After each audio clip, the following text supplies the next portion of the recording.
Good morning. Let me begin by thanking United Nations Watch and the other organizers of the Geneva Summit. It's an honor to be among so many leading human rights experts and so many brave dissidents. The speakers today are from different countries, and the dictators and extremists that they battle come in different garb, in suits, in military fatigues, and in clerical robes. But what all the speeches will reveal is this, that from China to Saudi Arabia, from Pakistan to Malawi to Cuba, our struggle is one.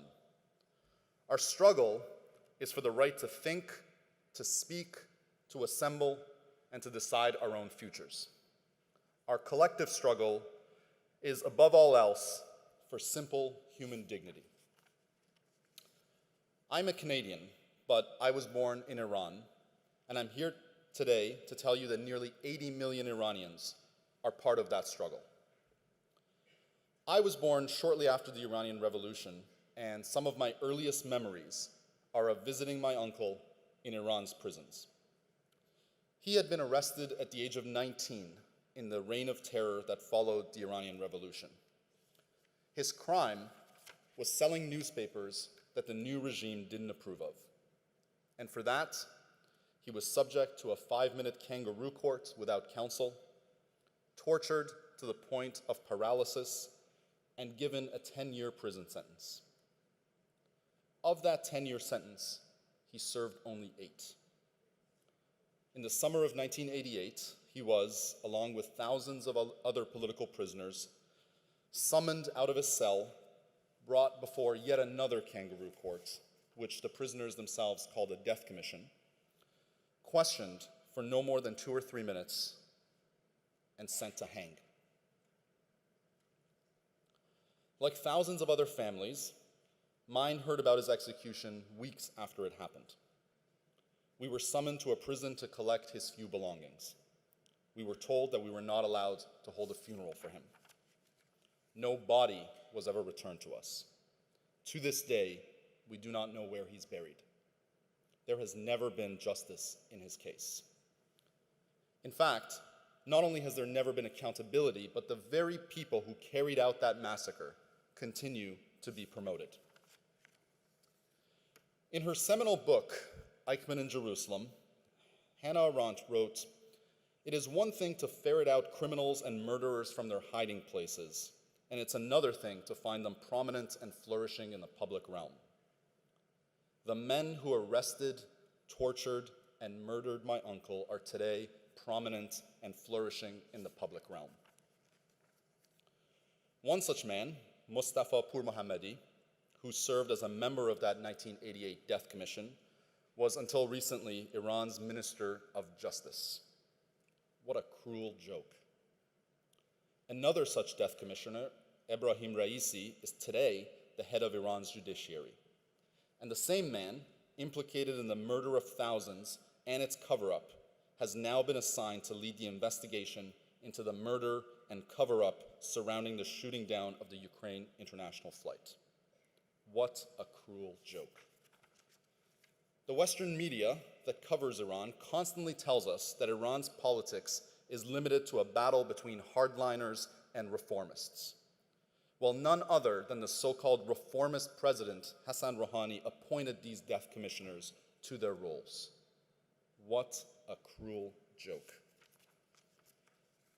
But I'm here today to tell you that there's another story which the Western media has not been telling. It's the story of Iranians who have risen up repeatedly against an authoritarian regime that kills dissidents, imposes gender apartheid, and treats certain religious minorities as non-persons under the law. There have been many widespread protests in recent years.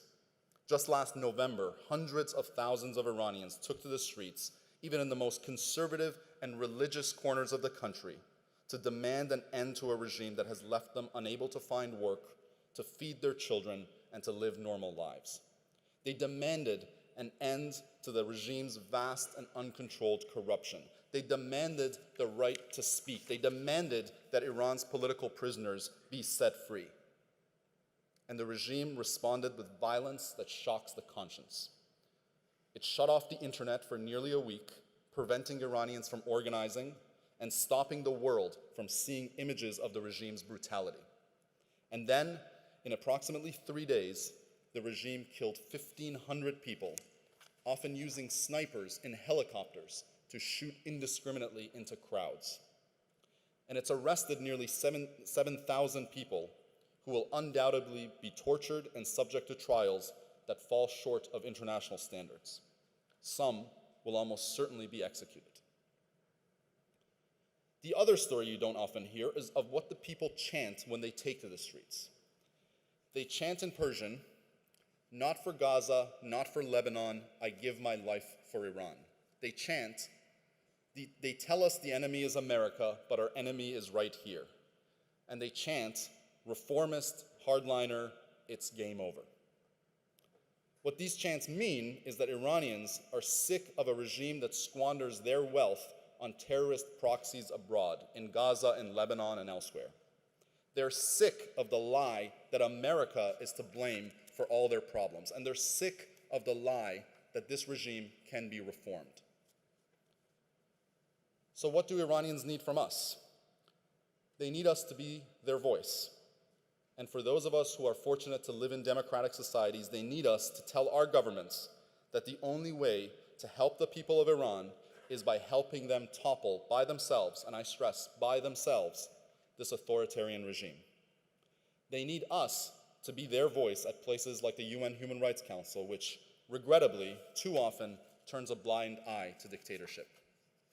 And they need us to reject the lies told by the Iranian regime's lobby in the West, the lie that absolves Iran's theocracy of all guilt by blaming America and Israel for all of Iran's sins, and the lie that Iran's regime needs less pressure from the human rights community, not more.